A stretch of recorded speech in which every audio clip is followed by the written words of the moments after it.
নেশা আসক্ত থাকার কারণে মৃত্যু হলো এক যুবকের। ঘটনার শোকের ছায়া এলাকায়। খড়িবাড়ি বুড়াগজ ধামভিটা জোত এলাকার ঘটনাটি ঘটে। পরিবার সূত্রে জানা গিয়েছে, মঙ্গলবার সন্ধ্যায় নেশায় আসক্ত থাকায় বকাবকি করা হলে ঘরের ভিতরে অচৈতন্য অবস্থায় তাকে দেখতে পান পরিবারের লোকেরা। তড়িঘড়ি উদ্ধার করে খড়িবাড়ি হাসপাতালে নিয়ে আসলে কর্তব্যরত চিকিৎসক মৃত বলে ঘোষণা করে। মৃত যুবকের নাম হৃদয় সিংহ, বয়স 23, দামভিটা জোত এলাকার বাসিন্দা। এদিন মৃতদেহটি ময়নাতদন্তের জন্য উত্তরবঙ্গ মেডিকেল কলেজ ও হাসপাতালে পাঠানো হয়েছে। গোটা ঘটনা খতিয়ে দেখছে খড়িবাড়ি থানার পুলিশ। আমি তো গেছিলাম বাজারে। তো বাজারে গেছি, তো আমার ভাস্তা তো এমনি পাড়ায় মানে নেশা খায় থাকে। তো বাজার থেকে এসে আমি গেলাম ওর ঘরের মধ্যে ঢুকতে।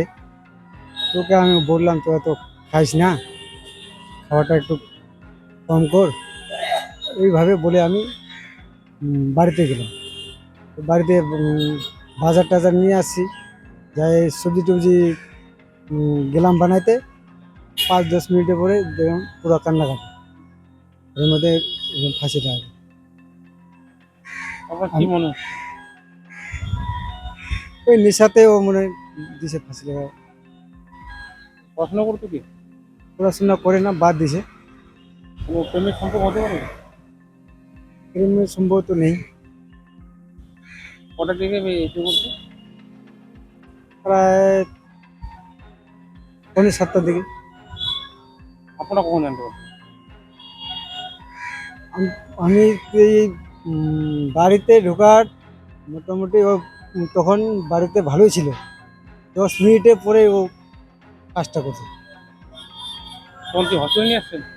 আর তখন দেখে দেখে তখন নামালাম, নামায় তো তখন জিপ ছিল 8টা। ওই হসপিটাল নিয়ে আসার সাথে সাথে আধা রাস্তা একটু হসপিটালে মারা গেছে? হ্যাঁ। কি নাম আপনার ভাষা?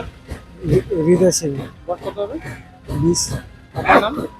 দীপেন সিং, বাড়ি কোথায়? ধামভিটা জোট। ফাঁসিতে লাগা ছিল ঘরে, তোমার ঘরে না? শোয়ার ঘরে।